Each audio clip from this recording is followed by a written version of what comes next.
How's it going, everybody? Vin here, and today we're going to be discussing Monday Night RAW, the April 17, 2023 edition. If you see me looking down, I'm looking at my laptop where I have my notes, and all in all, I thought the show was very harmless. It didn't really progress much in terms of storylines, but it did have a lot of good wrestling, and I just don't know how to continue telling episodic stories if you're not going to tell the stories in general.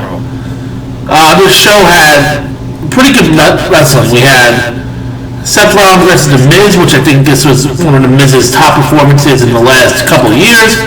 We had Brock Lesnar and Cody Rhodes in ring, or not in ring, but talking about their actions in the last couple of weeks. We had Trish Stratus addressing her actions from turning on Becky Lynch. And we had Bobby Lashley versus Austin Theory, as well as some of the Bloodline, so let's get right into it. This was in Little Rock, Arkansas, and the show starts with Paul Heyman and the Bloodline coming out to the ring. Paul Heyman promises that tonight is going to be there will be a historical event as he's interrupted by the Judgment Day. So the Judgment Day come out, they stare off in the ring between the two factions. Paul Heyman's announced that Roman Reigns has orchestrated a short-term deal between the two groups to work together. The Usos claim they had no idea this was going to happen, and Paul Heyman says that's what Roman Reigns wanted. He wanted them to be caught off guard, but Sikoa knew because they didn't know how to control him, so they let Solo know. So we're planting to see a little bit more of Paul Heyman and the Usos having a bit of a rift, which I think is still interesting. I think that is the way to go. You're going to have the Usos essentially fend off to say, hey, I'm done with this stuff. I'm not dealing with this shit anymore. I just think that's the better way to go at this point of the story. Heyman promises Solo Sikoa will help the Judgment Day get rid of their dead buddy problem. They're going to beat up on Rey Mysterio tonight, while the Judgment Day are going to be in a six-man tag against Riddle, Sami Zayn, and Kevin Owens later on tonight to take care of their problem. So we go into the match. Rey Mysterio versus Solo Sikoa. I thought this was a pretty good match. You're having Solo Sikoa in there with people that are veterans of the craft, and he is going to get better as a result. It looks like he's getting better than what he has been in the last months or so. And I think obviously working with guys like a Rey Mysterio who has so much experience is going to make him a better wrestler. This match was a lot of fun. Rey Mysterio hits a 619 and a splash for a near fall. He goes for another 619, but the Usos come out trying to interfere. The LWO, the Latino World Order, come out through the crowd. They take out the Usos. Solo Sikoa is still sitting on the rope in 619 position. Rey connects with the move, but misses the top rope splash. Solo Sikoa gets up, hits the Samoan Spike for the win. So Solo Sikoa wins the match. After the match, the Bloodline beat down the LWO with Jimmy and Jay hitting the 1D on Rey Mysterio. Not too bad of a segment. I thought this was a lot of fun. This match was good. Using the Rey Mysterio stuff, I thought he was done with Dominic, but obviously we're going to continue having this going into Backlash. And then we have a video earlier on in the day with Chad Gable and Maxine Dupree arguing over the draft rules because they both want Otis with them. A little weird continuity error that I caught on. It says earlier in the day, but we were supposed to be caught off guard just a half hour ago that the Judgment Day and the Bloodline are teaming together in a short-term deal. Adam Pearce mentioned that, so is that supposed to be known earlier on in the day? Because it felt like it was not. Then we get a recap of Damage Control telling Bayley that they wanted an opportunity at the women's title. When Bayley got herself into the match, she gave up the spot for Sky to get it. Then we have Her getting a title match at a later date. But tonight we have Bianca Belair, the WWE Raw Women's Champion, taking on Dakota. This match was pretty fun. I just don't like the storylines that they are doing right now in the women's division. But Bianca Belair looks like a star. She is wrestling like a star. Bianca goes for the KOD, but Dakota gets out of it, pulling on the hair, which I thought was a really cool counter. Don't know if that's been hit a lot, but that was the first time I really remember noticing it, so that was a pretty cool thing in itself. Bianca goes for a glam slam type of move, but Dakota Kai counters it into a wheelbarrow face buster into the corner. Kai misses her finisher. Bianca picks her up for the KOD, gets the pin. So Bianca continues to look dominant as the champion, wins this match. I thought it was a good match. You're building the damage control stuff. Bianca beating Dakota Kai is not anything that people shouldn't have expected. I just think it was something to help develop the story of, hey, Io's team can't really do much against Bianca, so how is Io going to fare? I think that's a decent storyline. Obviously it could be a lot better. I just think that's a passable thing. Then we get a video recap showing Brock Lesnar turning on Cody Rhodes on the Raw after WrestleMania when they were supposed to be teaming up against against Roman Reigns and Sikoa. Cody Rhodes comes dressed ready for a fight and calls out Brock Lesnar. Instead he gets Adam Pearce, who says that Cody Rhodes has not been cleared for competition, and Rhodes goes to leave but then grabs a steel chair. If you were promoting this all night, in theory, you're promoting this face-to-face to happen, you know he's not medically cleared. Why the hell would that be still happening? Why wouldn't they go out there and say, hey, Cody Rhodes isn't medically cleared, but he still wants to do this?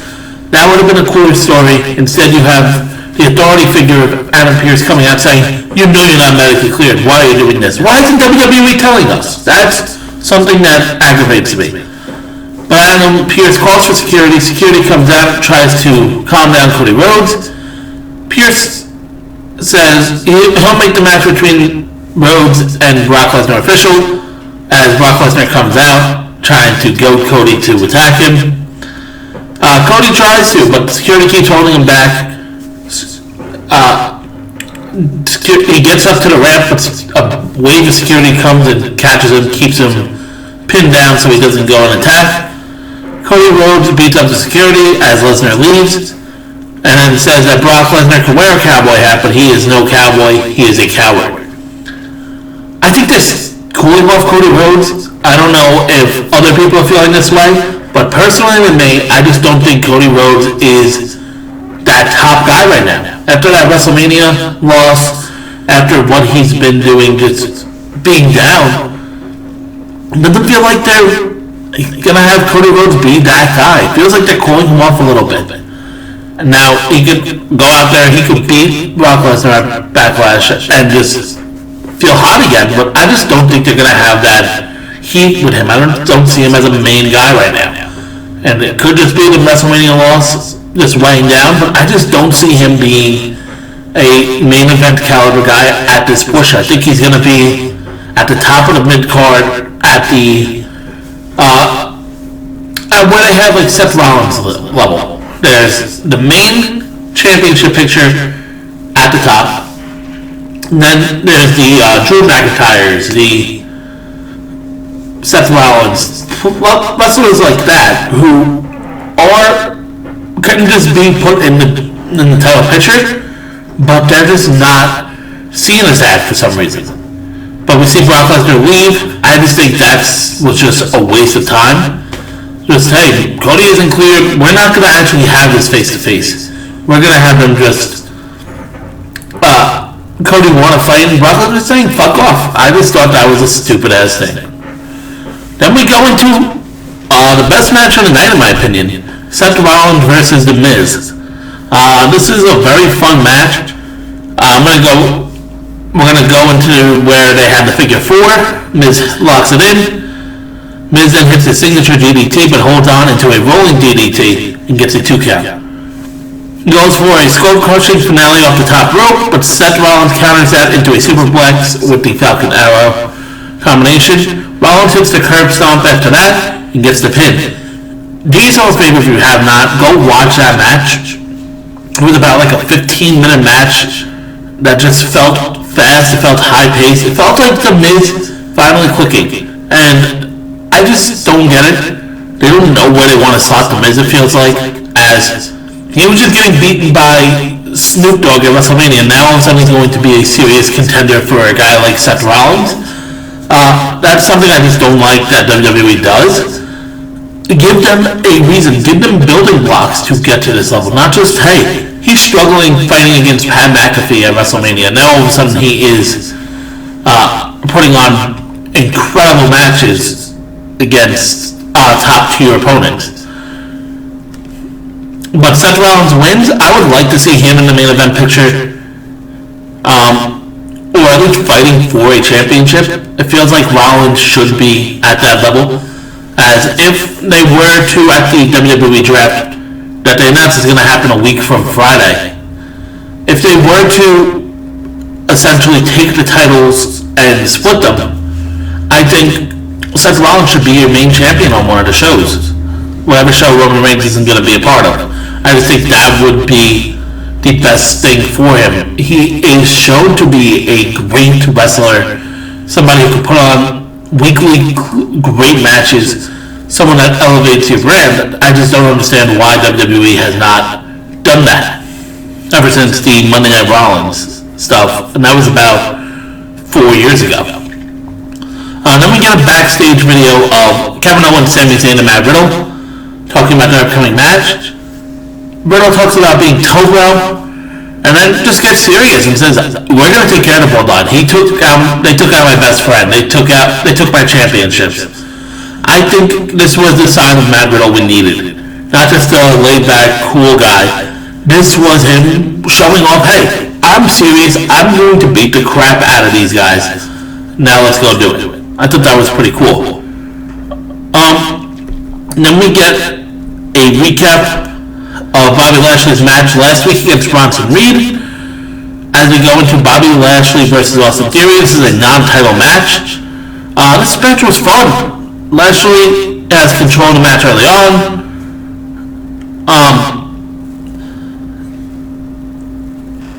Lashley comes back quickly at one point after Theory avoids the Hurt Lock. And Theory avoids a spear. He goes for the 8-count down, but Lashley gets out of it and counters it. Theory drives Lashley into the corner. All of a sudden, Bronson Reed pops out of nowhere and hits both men with the splash. Referee calls for the bell, and there's a disqualification. Reed then attacks Bobby Lashley on the outside of the ring. Lashley then fires up, goes for the Hurt Lock on Bronson Reed, but Austin Theory drop kicks Lashley, allowing Reed to attack him, hit the tsunami, as Bronson Reed stands tall. They did a video package for Bronson Reed as well, which made him look like a dominant Mr. Nice Guy. I like that. Have him be this monster. And if he's going into Bobby Lashley and he can look like a serious threat, use Bobby Lashley to get Bronson Reed over. It's not a hard thing. It's something that's been going on for years. Let Bobby Lashley, at this stage, help develop some of the younger guys. He doesn't have to be champion. He can win a championship once in a while. But I just think Bobby Lashley being someone who can really help develop a bigger guy and make him feel special would be important to this division and to WWE at all. Then we get to Trish Stratus coming out to talk about her actions, why she turned on Becky Lynch. And Trish Stratus comes out, she runs down the state of the women's division when she arrived in 1999, saying nobody cared about the women back then. She says that she single-handedly made WWE women's wrestling worth watching. She also says that nobody thanked her after the women's triple threat match at WrestleMania between Becky Lynch, Charlotte Flair, and Ronda Rousey. Nobody came up to her and said, "Thank you, Trish." And nobody said that after wrestling in the 6-woman tag at WrestleMania this year. She also reveals that she took out Lita last week because she was tired of seeing Lita play sidekick to Becky Lynch and that she wasn't going to do it. Trish says that she lost the titles on purpose, which, if you watch the match, she really didn't. And says that she will remind people that she is no one's sidekick or nostalgia act or anybody's fantasy. She is the best to ever do it. And throws the mic down. Now, this would have been good if they did this years ago. Because if you're going to talk about the Women's Revolution, this would have been a great way to do this going into WWE's Evolution pay-per-view where they did an all-women show. Because everything felt fresh. It felt like, hey, Trish is coming in, she's marking her territory, she wants to be that top dog. Instead, coming off of a cold match at WrestleMania, Women's Tag Team Championship, that doesn't mean anything at this point. Why would we care why she intentionally lost the match when really she just got pinned? She attacked Lita, that's what everybody thought anyway. That was such a big reveal. It was really obvious. And I don't think there were many people that thought, hey, who did that? It wasn't Trish Stratus. I just think it was a weird way to do it. I think Trish hit the right notes on her promo. I just think the material was just not what it was supposed to be at this point. Then we get a women's tag team match between Michin and Candice LaRae taking on Sonya, Deville, and Chelsea Green. The latter getting a tag team title match on Friday Night SmackDown. This match was very short. We see Nikki Cross appear in the crowd. Mia Yim hits the code blue. And then Chelsea Green eventually hits the unprettier for the victory. So Sonya Deville and Chelsea Green end up winning this match. Again, it felt like nothing. Raquel Rodriguez and Liv Morgan are on the ringside to watch the match, and it just felt stale. This is the state of WWE's women's tag team division. I don't think they should have one at this point if this is what they're going to produce, but make it something that goes along with NXT as they originally were with this title when Bayley and Sasha Banks won it. That's the best way you can incorporate this. There's good tag teams on the women's side in NXT that could use the spotlight for a main roster crowd. I think that would be the best way to do this, but instead we're just going to have a lukewarm, at best, women's tag team division on the main roster. Then we see Elias, Rick Boogs, and the Street Profits all backstage talking about the draft. Baron Corbin reminds them that even tag teams can get split up. Akira Tozawa randomly shows up and lets the world know that Elias will likely be the last pick in the draft and that nobody wants Baron Corbin. Whatever. I'm not going to talk about this segment anymore. I just think it was just a waste of time. This is where you're going to put the Street Profits, by the way, with guys like Elias, Rick Boogs, Akira Tozawa, Baron Corbin. Nobody's going to care about them anymore. And that's a shame because the Street Profits are one of the best tag teams in WWE right now. And one of the better ones in the world, for being honest. We see the Usos cutting a promo promising victory at Backlash in their 6-man tag. And then we get the 6-man tag for the main event, Judgment Day, versus Matt Riddle, Kevin Owens, and Sami Zayn. I thought this was a fun match. We see a sunset of powerbomb onto Dom. Rhea Ripley gets into the action, but she gets ejected. Riddle hits a ripcord knee to Dom. Priest hits an elevated flatliner to Riddle. That's where Ripley gets ejected as she tries to interfere. Balor then tags in. He misses a coup de grace, gets hit with a stunner, haluva kick, and floating bro as he gets pinned. So the good guys, the reigning WWE Tag Team Champions, Sami Zayn and Kevin Owens, as well as Matt Riddle, win showing that they can team up together as a 6-man tag team group and get the win. After the match, the Bloodline immediately hit the ring and jumped their opponents for a Backlash. The LWO is out to even the odds with Rey Mysterio. Ray hits a 619 on Dominic. Owens drives Damian Priest through the announce table, and the babyfaces stand tall to close out Raw. Again, I thought this was a decent show. I don't think it's going to be a thumbs up. I think it's more of like a thumbs in the middle, just because of how there were really no stories that progressed.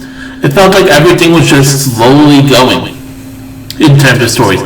It was great in-ring action, and that's what I like to see. I like watching wrestling on my wrestling shows, but if you're not going to progress stories, at least one of them. What is that? Now you have, if you want, the Bloodline being upset with the Judgment Day as they didn't get the job done. I don't know if that's going to happen on Friday. You have The Miz all of a sudden now looking like a threat. That didn't really look like it was building. You had Cody Rhodes and Brock Lesnar, and it didn't really feel like it was anything at all. So I'm just saying it was a thumbs in the middle. It was very good in the ring. Outside of the wrestling, it just felt flat. And that's not what I want to see out of WWE. But that's all I have for you guys today. Be sure to leave a like, comment, subscribe. We're going to be doing this for Raw, SmackDown, AEW, potentially for NXT. I'm not 100% sure if I want to go for that. But that's all I have for you guys. So make sure to subscribe to the channel. I'm going to be doing this weekly for each show. So I will see you guys in the next one.